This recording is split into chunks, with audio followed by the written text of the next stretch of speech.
la sangre del esparcimiento y el Nuevo Testamento. Mas os habéis llegado a Jesús, el mediador del Nuevo Testamento, y a la sangre del esparcimiento que habla mejor que la de Abel. Mirad que no desechéis al que habla. Hebreos 12:24. ¿Qué es la sangre del esparcimiento? En breves palabras, esta sangre es la representativa de la pasión, de las penas, los sufrimientos, la humillación y la muerte de nuestro Señor Jesucristo, que padeció en provecho de la humanidad culpable. Acordémonos de que su pasión y muerte no fueron cosas aparentes solo, sino reales y positivas, y eran penas y agonías que llegaron a un punto incalculable. La redención de nuestras almas costó sufrimiento indecible, hasta la muerte, y muerte de cruz. Costó a nuestro Señor sudor de sangre, corazón quebrantado por reproches, y especialmente la agonía causada por sentirse abandonado por el Padre, hasta exclamar, Dios mío, ¿por qué me has abandonado? El mediador sufrió la muerte bajo los aspectos peores, sin ninguno de aquellos consuelos que en los casos de otros hombres piadosos se suministran por la bondad y fidelidad de Dios. Su muerte no fue una muerte natural, sino una muerte tanto más penosa cuanto fue agravado el caso por circunstancias sobrenaturales que aumentaron hasta lo infinito la agonía. Esto es lo que entendemos por la sangre de Cristo, por la sangre del esparcimiento, a saber, sus sufrimientos terribles y la muerte de expiación. La sangre del esparcimiento es el punto central de la manifestación divina bajo el Evangelio. Notemos su lugar importantísimo en el pasaje que meditamos.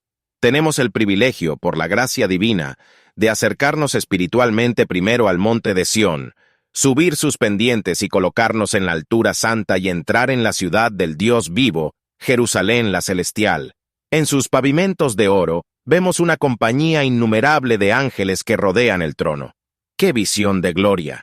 Pero no debemos parar aquí porque la gran asamblea general, la reunión festiva, la convocación solemne de los alistados en los cielos se está celebrando, hallándose todos allí ataviados de regocijo, rodeando a su Dios y Señor. Penetremos hasta el mismo trono, donde está sentado el juez de todos, rodeado de aquellos espíritus puros que han lavado sus ropas, y por lo tanto están ante el trono de Dios hechos perfectos.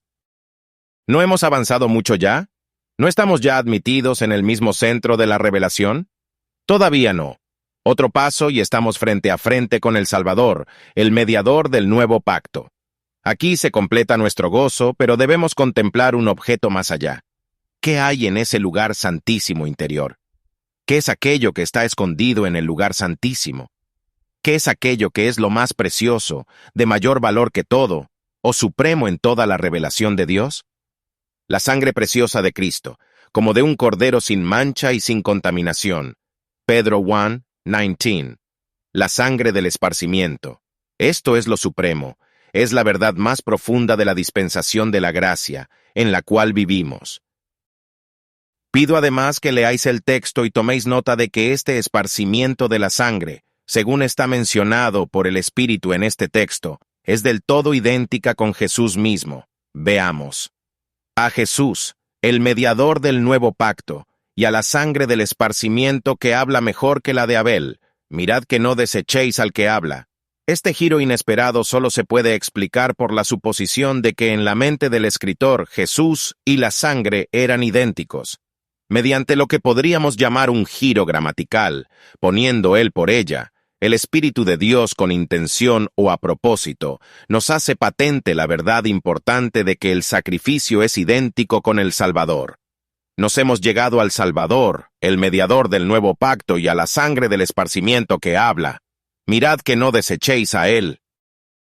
Queridos amigos, no hay Jesús sin esparcimiento de sangre, no hay Salvador sin sacrificio. Insisto en esto, porque hoy día se procura predicar a Cristo aparte de la cruz y de la propiciación. Se le presenta como gran maestro de moralidad, como un espíritu de abnegación, como el campeón que será de una gran reforma moral sobre la que se formará su reino.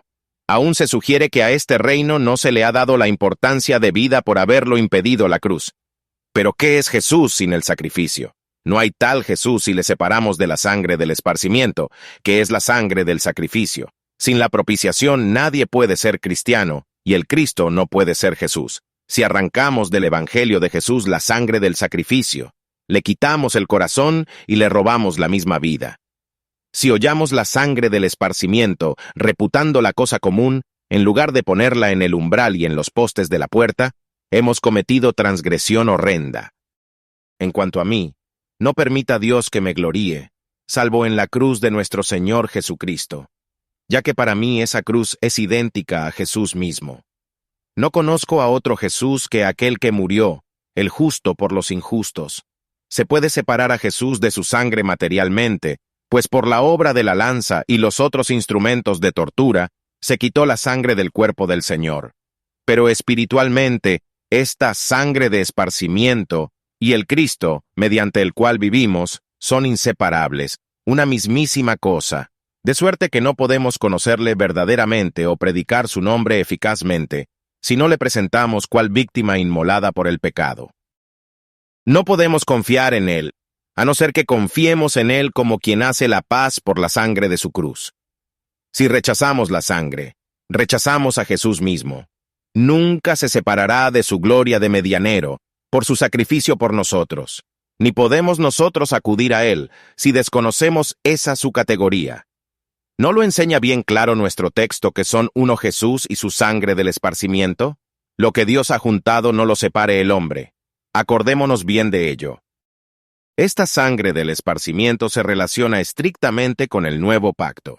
No hay que extrañar que aquellos que tienen ideas vagas sobre la propiciación no tengan nada de importancia que decir en cuanto a los pactos, tanto del antiguo como del nuevo. La doctrina en los dos pactos es la médula de la divinidad, pero estos espíritus vanos desprecian el asunto. Y es natural, porque tratan de la redención solo con ligereza. Pues ¿qué pacto hay sin sangre? Si un pacto no se ratifica con sangre, si no se hace sacrificio para confirmarlo, no resulta tal pacto a la vista de Dios, ni a la de los hombres entendidos. Pero hermanos, vosotros que conocéis al Señor y procuráis conocerle mejor, para vosotros el pacto de la promesa es una herencia de gozo, y su propiciación es lo más precioso, ya que constituye la garantía del nuevo pacto. Para nosotros la muerte de Cristo, cual sacrificio, no es una doctrina sino la doctrina, no una consecuencia de otras doctrinas, sino la esencia, el meollo de la doctrina cristiana. Para nosotros, Jesús, en su obra redentora, es el alfa y omega, el principio y fin, porque en ti el pacto principia y acaba. Sabemos que se confirmó con sangre. Si se trata de pacto humano, es válido. Si se ratifica, es válido. Pero este es el pacto de Dios, confirmado por promesas, juramentos y sangre, y permanece en vigor, para siempre. Cada creyente tiene tanto interés en este pacto como Abraham, el padre de los creyentes, porque el pacto se hizo con él y su simiente espiritual, siendo confirmado en Cristo para toda esa simiente y para siempre por su preciosa sangre. Pero quiero que notéis que, según el texto, la sangre es la voz de la dispensación nueva. Acordaos de que en Sinaí hubo el sonido de la trompeta y la voz de las palabras, la cual, los que la oyeron, rogaron que no se les hablase más. Así es que en la nueva dispensación también esperamos que una voz hable y no llegamos a ninguna hasta hallar el último objeto en la lista y vemos allí la sangre del esparcimiento que habla. Aquí, pues, tenemos la voz del Evangelio. No se trata de un sonido de trompeta ni de palabras emitidas con majestad espantosa. Pero la sangre habla y, por cierto, no hay voz más penetrante, más potente, más constante. Dios oyó la voz de la sangre de Abel y visitó a Caín, con castigo correspondiente a su crimen por haber matado a su hermano. Y la sangre preciosa de Jesucristo, el Hijo de Dios, clama a los oídos de Dios con voz que siempre se oye. ¿Cómo podrá imaginarse el hombre que el Señor Dios permanece sordo al sacrificio de su Hijo? En todas estas edades la sangre ha clamado, perdónales, perdónales, acéptales, líbrales de bajar al abismo porque he hallado un rescate. La sangre del esparcimiento nos habla a nosotros para enseñarnos, así como habla a Dios intercediendo. Clama a nosotros, diciendo, he aquí el mal del pecado, he aquí como Dios ama la justicia, he aquí como ama a los hombres. Ve que te es imposible escapar del castigo por el pecado fuera del gran sacrificio en que el amor y la justicia de Dios se manifiestan por igual. He aquí como Jehová no perdonó al único hijo, sino que le entregó libremente por todos nosotros. ¡Qué voz la de la reconciliación! Voz que aboga por la causa de la santidad y del amor, de la justicia y de la gracia, de la verdad y de la misericordia. Mirad que no desechéis al que habla. Esta voz es idéntica a la voz del Señor Jesús, pues así consta aquí. La sangre del rociamiento que habla. Mirad que no desechéis al que habla. Sea cual fuere la doctrina del sacrificio de Jesús, es la principal enseñanza de Jesús mismo. Debemos observar que la voz que habló desde el Sinaí fue también la voz de Cristo. Jesús mismo promulgó aquella ley cuyo castigo hubo de sufrir. Quien la proclamó en medio de la tempestad fue Jesús mismo. Notemos la declaración, la voz del cual entonces conmovió la tierra. En cualquier momento que oigas el Evangelio, estás oyendo la voz de la sangre preciosa de Jesús mismo, la voz de aquel que conmovió la tierra en el Sinaí. Esta misma voz no solo conmoverá en su día la tierra, sino también el cielo. La voz de la sangre de Cristo. ¿Qué voz más solemne es la de la sangre del esparcimiento, siendo como es la voz del eterno Hijo de Dios, que puede hacer y también deshacer? ¿Quisierais que yo callara respecto a esta voz? ¿Quisiera alguien de vosotros intentar cosa tan horrible?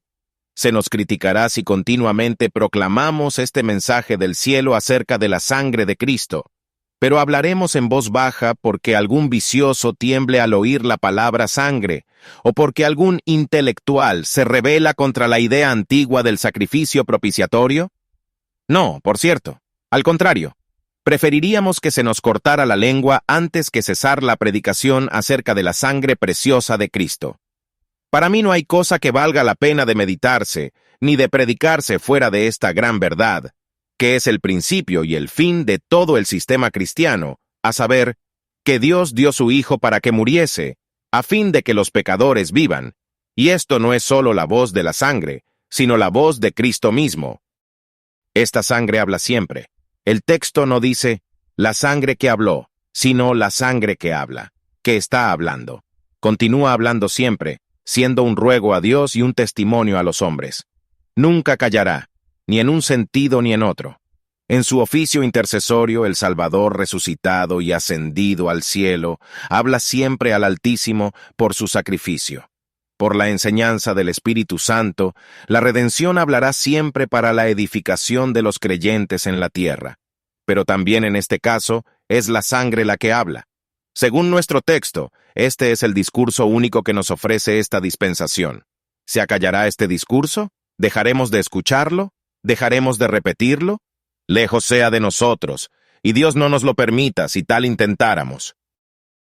Día y noche, el gran sacrificio continúa clamando a los hombres. Arrepentíos de vuestros pecados, porque a vuestro Redentor le costó carísimo vuestro rescate. Dios vio con lenidad los tiempos de ignorancia, pero ahora denuncia a todos los hombres en todos los lugares que se arrepientan, ya que puede perdonar, y sin embargo, ser justo. Vuestro Dios ofendido os ha provisto, Él mismo, de un sacrificio. Venid, pues, para ser rociados con la sangre y reconciliados con Él de una vez para siempre. La voz de esta sangre habla en cualquier lugar, donde haya una conciencia que sienta su culpa, en cualquier puesto, donde haya un corazón quebrantado, donde haya un pecador que busque perdón, donde haya un alma creyente. Habla con voz tierna, familiar, agradable, consoladora. Para el oído del arrepentimiento no hay música más encantadora que aleje los temores. No cesará de hablar mientras haya un pobre pecador que busque a Cristo, mientras haya en la tierra una oveja perdida que le implore. Escuchadle. Porque la de Abel, ¿y qué dice? Dice que hay redención por su sangre, la remisión del pecado, según las riquezas de su gracia, el cual mismo llevó nuestros pecados en su cuerpo sobre el madero, para que nosotros, siendo muertos a los pecados, vivamos a la justicia, por la herida del cual habéis sido sanados. Al que no conoció pecado, hizo pecado por nosotros, para que nosotros fuésemos hechos justicia de Dios en él. La voz de la sangre es esta. Seré propicio a sus injusticias, y de sus pecados y de sus iniquidades no me acordaré más. La sangre de Jesucristo su Hijo nos limpia de todo pecado. Pedro 1:19, Cor 5:21, Hebreos 8:12, Juan 1:6. Por lo visto, pues, hermanos, estas cosas son mejores que las que pudo decir la sangre de Abel, y son de las que habla la sangre de Jesús a cada persona que por la fe acepta ser rociada con ella. Si no se nos aplica por la fe, no nos dice nada, pero al aplicarse a cada individuo creyente, le dice palabras de bendición que deleitan el alma. El apóstol dice que os habéis llegado a la sangre del rociamiento. ¿Se puede decir esto en tu caso? La sangre del esparcimiento. ¿Te ha sido aplicada a ti? ¿La percibes? ¿Te ha limpiado? ¿Estás guardado por la misma? ¿Estás unido por ella a Dios? ¿Estás consagrado al servicio de Dios por la redención? Si así es, entonces adelante en firme confianza que no vacila, bendice la sangre del esparcimiento. Proclama este hecho glorioso, diciendo a cada pecador que halles que si el Señor Jesús le limpia con su sangre, será emblanquecido más que la nieve. Predica el sacrificio expiatorio del Cordero de Dios y celébralo y cántalo, acordándote del triple canto del capítulo 5 del Apocalipsis, en el cual primero los ancianos y los seres vivos alrededor del trono cantan un cántico nuevo diciendo: Tú fuiste inmolado y nos has redimido para Dios con tu sangre, de todo linaje y lengua y pueblo y nación. Después, la multitud de millones de ángeles continúan el canto. El Cordero que fue inmolado es digno. Pero no es esto todo, pues nos el apóstol que toda criatura que está en el cielo, y sobre la tierra, y debajo de la tierra, y que está en el mar, y todas las cosas que en ellos hay están diciendo: Al que está sentado en el trono, y al Cordero sea la bendición y la honra y la gloria y el poder, para siempre jamás. ¿No veis cómo todos ensalzan al Señor Jesús en su calidad de sacrificio o cual Cordero inmolado? Me queda poca paciencia para con los que dejan a un lado esta verdad, y aún se burlan de ella, o de propósito la presentan mal. Señores, si queréis ser salvos, es indispensable que seáis rociados con la sangre. El que no cree en Cristo Jesús y en su sacrificio expiatorio, perecerá. El Dios eterno rechazará con disgusto infinito al que rechaza el sacrificio amoroso de Jesús. El que no creyó necesitar este sacrificio maravilloso, esta expiación divina, no tiene otro sacrificio por el pecado, no le queda más que la oscuridad de las tinieblas y la tempestad simbolizada en el Sinaí.